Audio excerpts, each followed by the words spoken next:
Di dalam acara ini kita akan mempelajari akan firman Tuhan.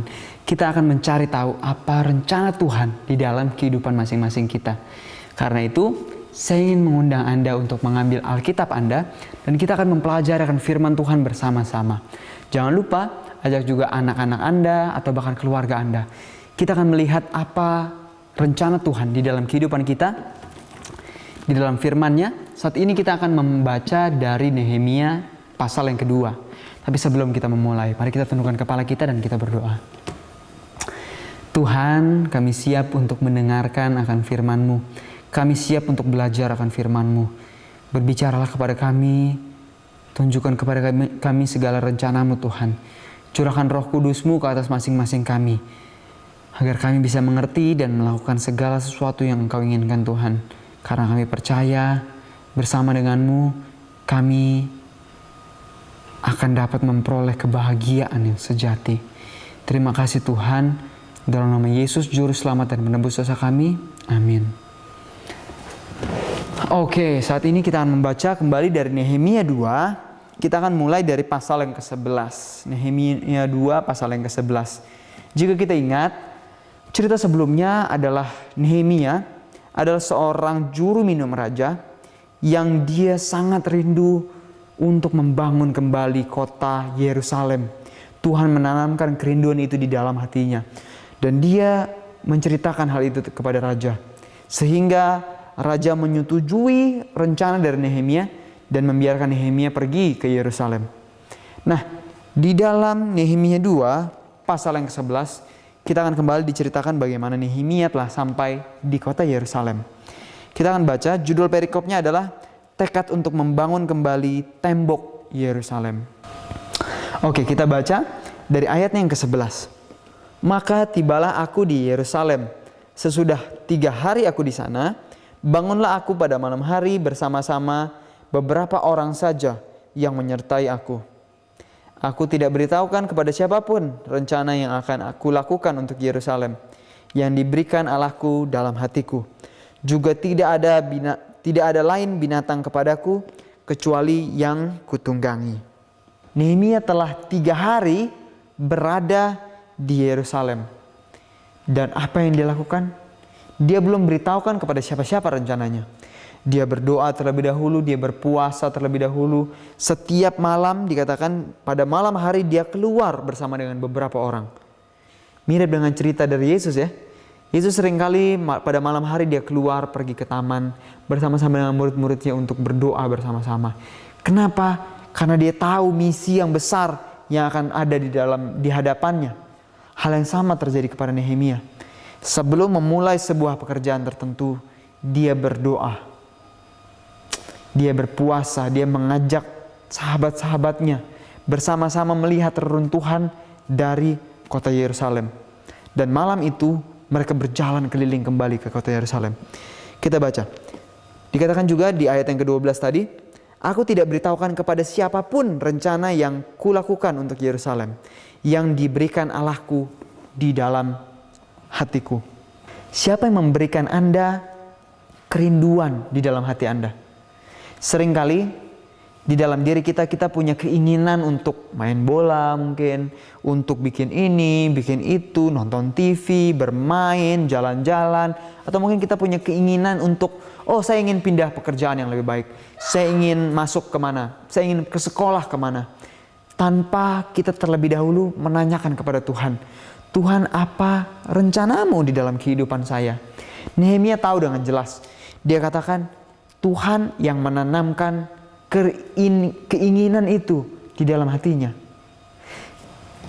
Anda bisa mengetahui keinginan hati siapakah yang ada di dalam diri kita. Apakah keinginan dari Tuhan atau keinginan dari diri kita pribadi atau keinginan dari setan? Bagaimana saya bisa mengetahuinya? Kalau gitu, bagaimana saya bisa tahu keinginan yang ini adalah keinginan dari Tuhan atau keinginan dari diri saya pribadi? Cara untuk mengeceknya adalah kita akan mengeceknya dari firman Tuhan. Di saat Tuhan katakan, jangan makan binatang yang haram. Wah, artinya kalau saya makan binatang yang haram, itu artinya itu bukan kehendak Tuhan. Saat Tuhan katakan, ingatlah dan kuduskanlah hari Sabat. Di saat ada pekerjaan yang ditawarkan kepada kita, yang mengharuskan kita untuk bekerja pada hari Sabat.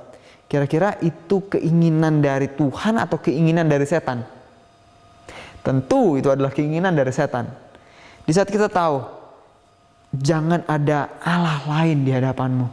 Di saat kita lebih memilih untuk bermain game, nonton televisi, kita justru membiarkan anak-anak kita untuk melakukan kehendaknya sendiri daripada daripada disiplin dan lain-lain. Kita sedang membiarkan mereka untuk melakukan keinginannya secara pribadi, memupuk keinginan dari setan.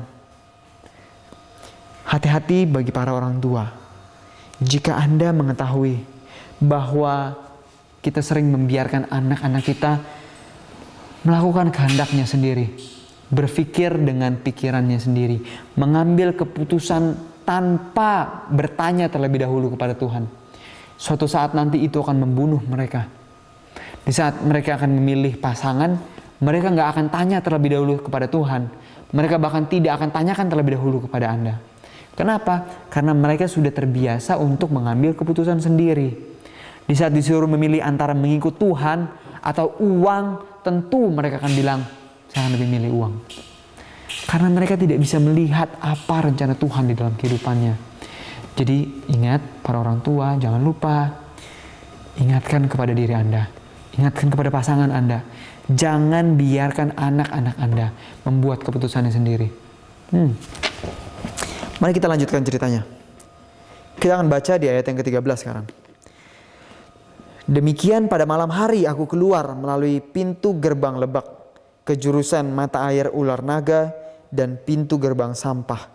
Aku menyelidiki dengan seksama tembok-tembok Yerusalem yang telah terbongkar dan pintu-pintu gerbangnya yang habis dimakan api. Lalu aku meneruskan perjalananku ke pintu gerbang mata air dan ke kolam raja. Karena binatang yang kutunggangi tidak dapat lalu di tempat itu. Lalu aku naik ke atas melalui wadi pada malam hari dan menyelidiki dengan seksama tembok itu. Kemudian aku kembali lalu masuk melalui pintu gerbang lebak. Demikianlah aku pulang. Seringkali di saat kita membacakan firman Tuhan, kita seringkali melewatkan hal-hal yang menurut kita tidak penting. Di saat saya pertama kali membaca ketiga ayat tersebut, saya merasa, untuk apa ini penulis Alkitab ini menuliskan dia harus lewat pintu gerbang ini, pintu gerbang itu, lalu pergi ke sana, lalu binatang-binatangnya ditinggalin, lalu pada akhirnya dia pulang. Saya ingin ajak Anda untuk melihat cerita ini dengan lebih dekat. Seringkali hal-hal yang menurut kita tidak penting, itu dituliskan oleh penulisnya melalui inspirasi dari Roh Kudus. Karena Tuhan ingin menceritakan sesuatu kepada kita. Mari kita lihat ya. Kita ambil Alkitab Anda, kita lihat Alkitab kita di ayat yang ke-13 tadi. Demikian pada malam hari aku keluar melalui pintu gerbang lebak ke jurusan mata air ular naga. Ini menceritakan sebuah pola kehidupan kita. Kita hidup di saat kita jatuh ke dalam dosa. Kehidupan kita gelap sama seperti gelapnya malam. Dan apa yang Tuhan inginkan? Apa yang terjadi di dalam kehidupan kita? Dikatakan Nehemia melalui pintu gerbang lebak atau jurang. Pintu gerbang jurang. Jadi Nehemia melalui pintu gerbang jurang. Di saat kita di dalam kehidupan yang gelap penuh dengan dosa, kita sedang melalui pintu gerbang jurang maut ke jurusan mata air ular naga.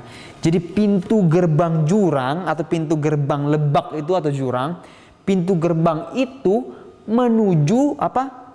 Mata air ular naga. Siapa itu ular naga? Setan itu sendiri. Di saat kita menjalani jalan yang gelap menuju pintu gerbang jurang, di hadapan kita ada mata air ular naga. Kenapa mata air ular naga? Anda tahu, di zaman akhir, apapun yang dilakukan oleh setan untuk menjatuhkan kita, suatu saat nanti, di saat penghakiman datang, penghukuman bagi setan akan terjadi. Itu pasti. Dan pilihannya hanya dua bagi kita. Apakah kita akan terus ikut ke pintu gerbang jurang maut ini, yang suatu saat nanti kita akan sampai dan kita akan melihat air mata dari naga, air mata dari setan sendiri, yang dia akan mengakui bahwa Tuhan itu adil. Mari kita lihat lagi ceritanya lebih dekat. Lalu, dan pintu gerbang sampah, dan aku menyelidiki dengan seksama tembok-tembok yang telah terbongkar, dan pintu-pintu gerbangnya yang habis dimakan api. Nehemia sampai di satu titik di mana ia melalui pintu gerbang sampah. Anda ingat apa kata Rasul Paulus? Di saat dia bertemu dengan Kristus, dia katakan, segala sesuatu yang aku miliki, segala sesuatu yang pernah aku pelajari, segala sesuatu yang aku ketahui, aku menganggap semuanya sampah oleh karena pengenalanku akan juru selamat. Nehemia, di saat dia melalui pintu gerbang maut, dia berpaling dan dia masuk ke pintu gerbang sampah. Suatu titik balik kehidupannya di mana dia merasakan bahwa kehidupannya tidak ada artinya, bahwa segala sesuatu yang dia miliki itu sia-sia. Lalu apa yang dia lakukan? Dia menyelidiki dengan seksama tembok-tembok yang runtuh. Di saat Tuhan membukakan matanya, dia bisa melihat tembok-tembok gerbang dari saudara-saudaranya. Orang-orang di sekitarnya telah hancur. Inilah di mana titik pertobatan itu dimulai. Banyak orang yang berpikir, di saat saya mengakui bahwa Tuhan itu ada, jadi kita percaya bahwa Yesus menyelamatkan kita. Oh iya, sampai di titik itu. Tapi bukan hanya itu. Perjalanan iman terus berjalan. Nehemia sampai di titik di mana dia melihat segala sesuatunya sampah. Dirinya bahkan adalah sampah. Dan apa yang terjadi saat dia melihat itu? Dia melihat juga bahwa orang-orang di sekitarnya sedang berjalan ke jurang di mana dia pernah berjalan sebelumnya. Itulah yang saya rasakan pada saat ini. Di saat Tuhan membukakan mata saya melihat bagaimana orang-orang sedang berjalan, berlari ke arah jurang maut. Mereka tidak tahu apa rencana Tuhan di dalam kehidupannya. Mereka terlalu dalam ke dalam keduniawian, ke dalam kesibukan pekerjaan, sehingga Tuhan menjadi nomor ke belakang. Kompromi dilakukan terhadap dosa, dan berpikir, yang lebih parahnya adalah berpikir bahwa itu semua tidak apa-apa. Berpikir bahwa Tuhan telah menyelamatkan saya dan titik itu cukup. Tidak. Tuhan menyelamatkan, mengampuni dosa kita. Tapi pilihan untuk meninggalkan dosa itu ada pada kita. Kita yang menentukan apakah saya mau mengikuti Tuhan atau kita justru menolaknya. Apakah saya mau mengikuti Tuhan atau saya justru menyalibkan dia kembali. Di mana posisi kita pada saat ini? Dan di ayat yang ke-14 dikatakan, Nehemia meneruskan perjalanannya ke pintu gerbang mata air dan ke kolam raja. Di saat Nehemia melihat bagaimana reruntuhan dari kota Yerusalem, dia sampai ke pintu gerbang mata air. Sebuah pintu gerbang yang adalah pintu di mana menyelidiki hatinya yang terdalam. Pernahkah Anda menangis untuk orang lain? Pernahkah Anda merasa bersedih di saat orang lain belum mengenal akan kebenaran?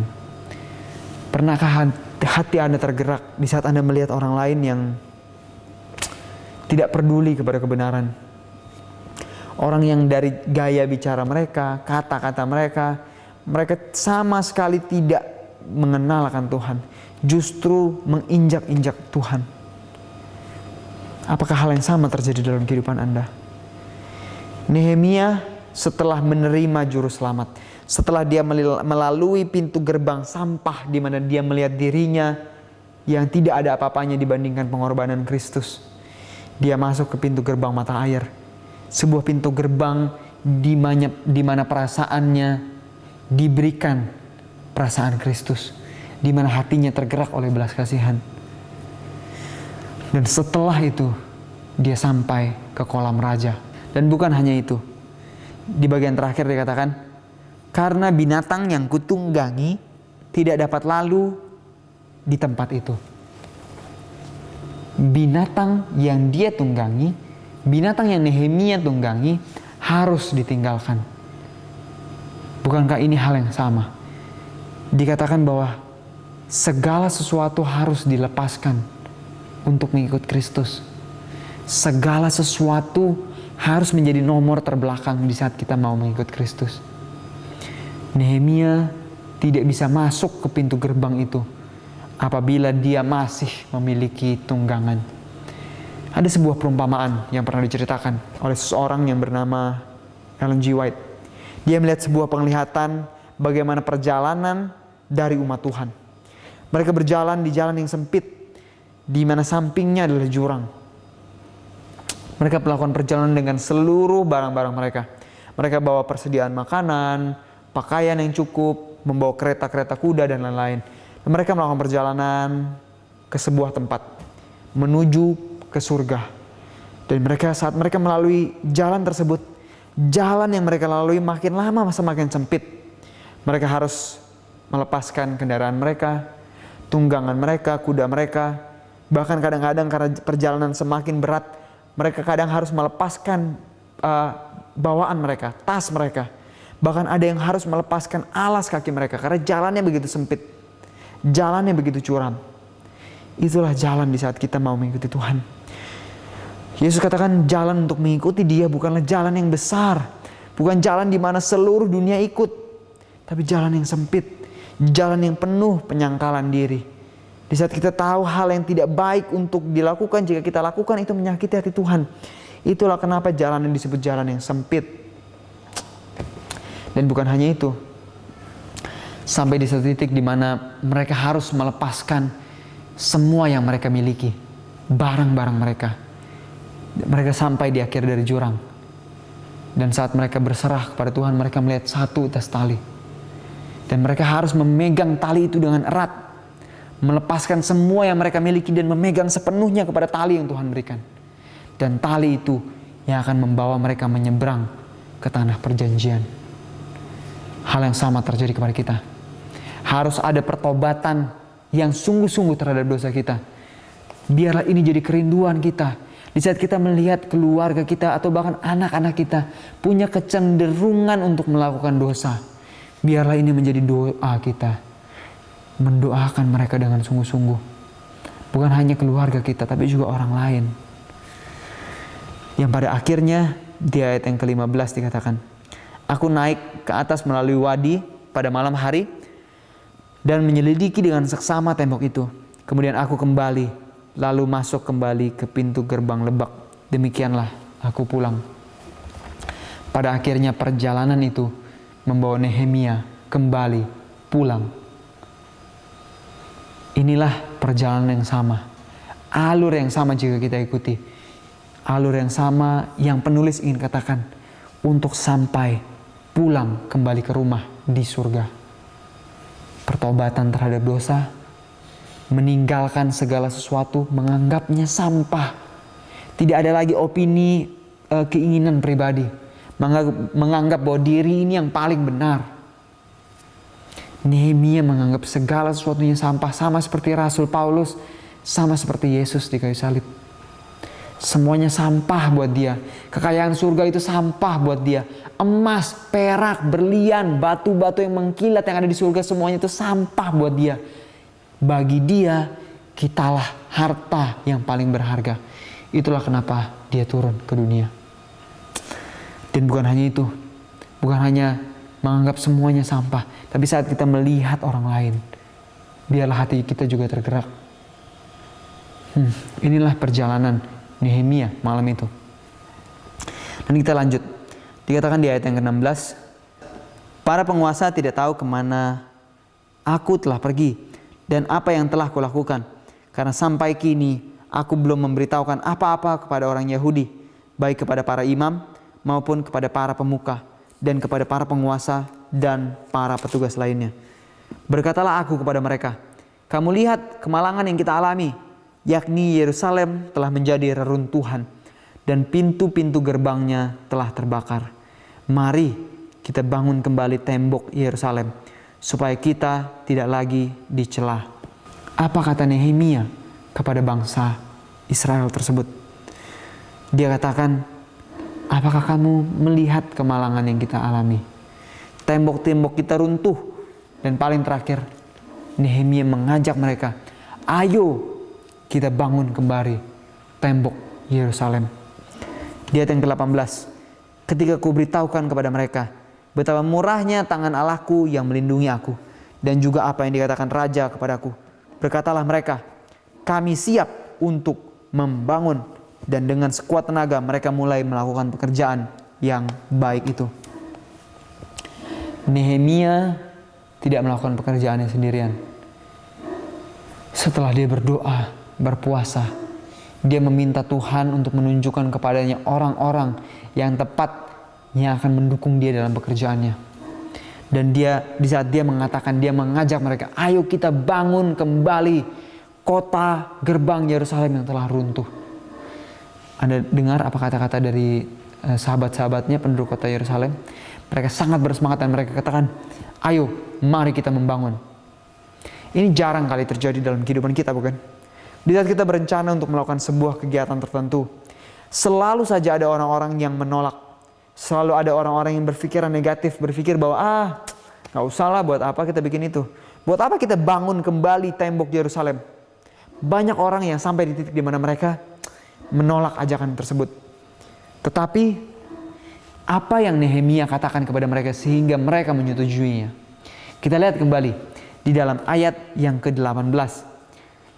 Ketika kuberitahukan kepada mereka betapa murahnya tangan Allahku yang melindungi aku, dan juga apa yang dikatakan raja kepadaku, berkatalah mereka, kami siap untuk membangun. Jadi sebelum Nehemia mengajak mereka, setelah Nehemia mengajak mereka, Nehemia juga menceritakan apa yang telah Tuhan lakukan.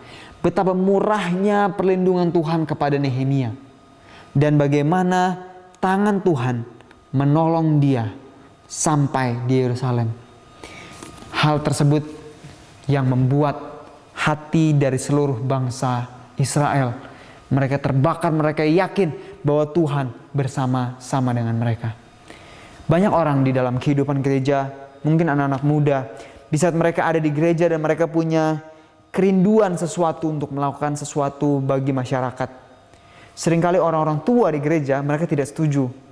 Seringkali mereka katakan, kamu kan masih kecil, kamu tahu apa? Ya kan? Atau mungkin saat kita ingin melakukan sesuatu, selalu saja ada orang-orang yang gak setuju dengan kita. Ini adalah rahasianya yang terjadi kepada Nehemia. Dia menceritakan bagaimana perlindungan Tuhan kepadanya. Sebuah pengalaman bersama dengan Tuhan. Apakah Anda rindu untuk memiliki pengalaman pribadi dengan Tuhan? Dulu saat saya berada di kota Jakarta, saya jarang sekali melihat dan merasakan pengalaman pribadi dengan Tuhan. Kenapa? Karena segala sesuatu yang saya butuhkan, saya bisa dapatkan dengan uang. Kalau saya mau makan, saya hanya perlu bayar dengan uang. Saat saya mau pergi ke suatu tempat, saya hanya tinggal bayar dengan uang, saya bisa sampai di sana. Apapun yang saya inginkan, saya punya, saya bisa dapatkan, saya bisa lakukan. Hanya dengan bekerja, saya dapat uang, dengan uang saya bisa lakukan apapun. Sangat menyedihkan ya. Di titik itu saya nggak punya pengalaman pribadi dengan Tuhan. Sampai di titik dimana saya meminta itu kepada Tuhan. Tuhan, saya rindu untuk punya pengalaman pribadi denganmu. Dan Tuhan membawa saya ke tempat di mana Tuhan ingin melatih saya. Tempat di mana menuntun saya untuk punya pengalaman pribadi dengan Tuhan. Bersekutu dengan Tuhan. Merasakan apa artinya iman yang sesungguhnya. Iman yang bergantung sepenuhnya kepada Tuhan. Dan pengalaman itu tidak akan pernah saya dapatkan apabila saya masih berada di lingkungan saya yang nyaman, lingkungan yang enak. Saya mungkin tidak akan bergantung kepada Tuhan di saat saya berada di sana. Dan Nehemia, dia punya pengalaman itu. Dan pada akhirnya seluruh bangsa Israel, mereka tergerak dan mereka bersatu. Tapi di saat kita melihat, ternyata tidak semuanya bersatu. Selalu saja ada orang-orang yang akan mengolok-olok. Di ayat yang ke-19 dikatakan, ketika Sanbalat orang Horon dan Tobia orang Amon, pelayan itu, dan Geshem orang Arab mendengar itu, mereka mengolok-olokkan dan menghina kami. Kata mereka, apa yang kamu lakukan itu? Di saat kita hendak melakukan sesuatu yang baik, bukan berarti 100% akan ada orang-orang yang selalu mendukung kita. Akan ada tetap orang-orang yang akan mencemooh kita. Orang-orang yang tidak setuju dengan kita, yang mengolok-olok kita. Tapi ingat, mari kita lihat apa respon, apa jawaban dari Nehemia di ayat yang ke-20. Aku menjawab mereka, kataku, Allah semesta langit, dialah yang membuat kami berhasil. Kami hamba-hambanya telah siap untuk membangun. Tetapi kamu tidak punya bagian atau hak dan tidak akan diingat di Yerusalem. Apa yang Nehemia katakan? Tuhan semesta langit yang akan membuat kami berhasil. Dia tahu dari mana sumber keberhasilannya. Dia tahu walaupun ada orang-orang yang mengolok-olok dia, yang berpikir bahwa tidak mungkin berhasil. Rencana kamu tuh gak mungkin berhasil. Di saat kamu ingin peduli kepada lingkungan, di saat kamu ingin peduli kepada generasi muda yang telah terbawa ke dalam arus kebobrokan moral, di saat kita ingin menyelamatkan generasi muda kita dari kebobrokan moral, banyak orang yang berkata, nggak mungkin lah bisa, mana mungkin. Kamu lihat, mereka sudah terjebak kepada rokok, free sex di mana-mana. Zaman sekarang anak SMP, SMA sangat mudah untuk melakukan tindakan dosa seperti itu. Nggak mungkin lah untuk menjadikan bangsa kita menjadi bangsa yang benar dan baik. Tidak mungkin untuk menyelamatkan anak Anda. Mungkin ada orang yang berkata seperti itu. Tapi Nehemia katakan, Tuhan akan membuat kami berhasil. Dia tahu sumber kekuatannya. Dia tahu sumber dari keyakinannya. Biarlah pelajaran ini mengingatkan kita untuk berserah sepenuhnya kepada Kristus. Mari kita tundukkan kepala kita dan kita berdoa. Bapa di surga, pagi ini kami kembali belajar bagaimana kerinduan hati Nehemia untuk membangun kembali tembok kota Yerusalem yang telah runtuh. Tuhan, zaman ini, generasi kami, anak-anak muda kami, bahkan para orang tua kami, tembok-tembok kehidupan kami juga telah runtuh Tuhan. Kami seringkali disibukkan oleh perkara-perkara biasa, perkara-perkara dunia yang menyibukkan pikiran kami, sehingga kami melupakan akan Engkau. Ajari kami Tuhan untuk bisa menganggap semuanya sebagai sampah, dan biarlah semuanya itu tidak ada artinya dibandingkan dengan pengenalan akan Juru Selamat. Tuhan, ajari kami juga untuk memiliki pengalaman iman bersama denganmu, berjalan secara pribadi denganmu Tuhan, merasakan bagaimana kasih-Mu menyertai kami di dalam kehidupan kami hari ini. Ajari kami hari ini untuk berserah sepenuhnya kepada-Mu Tuhan, sehingga walau ada orang yang mengolok-olok kami, ada orang yang tidak peduli kepada kami tidak akan membalasnya, dan kami justru akan mengasihi mereka sama seperti Engkau mengasihi. Ajari kami hari ini untuk tidak melakukan dosa kesayangan yang pernah kami lakukan sebelumnya, untuk tidak berkata-kata sia-sia, untuk tidak melakukan perbuatan yang sia-sia, agar nama-Mu dipermuliakan dalam kehidupan kami hari ini. Tolong lindungi anak-anak kami Tuhan, keluarga kami, bahkan bangsa kami Tuhan, tetangga kami. Kami ingin menjadi bangsa yang benar, bangsa yang adil, jujur, memegang kebenaran sepenuhnya, mengikut Engkau sampai Engkau datang yang kedua kali. Terima kasih Tuhan, dalam nama Yesus kami berdoa dan mengucap syukur. Amin. Selamat menjalani aktivitas hari ini, dan ingatlah biarlah firman yang kita baca, kita hidupkan pada hari ini, sehingga nama Tuhan dapat dipermuliakan. Sampai ketemu lagi. Tuhan memberkati.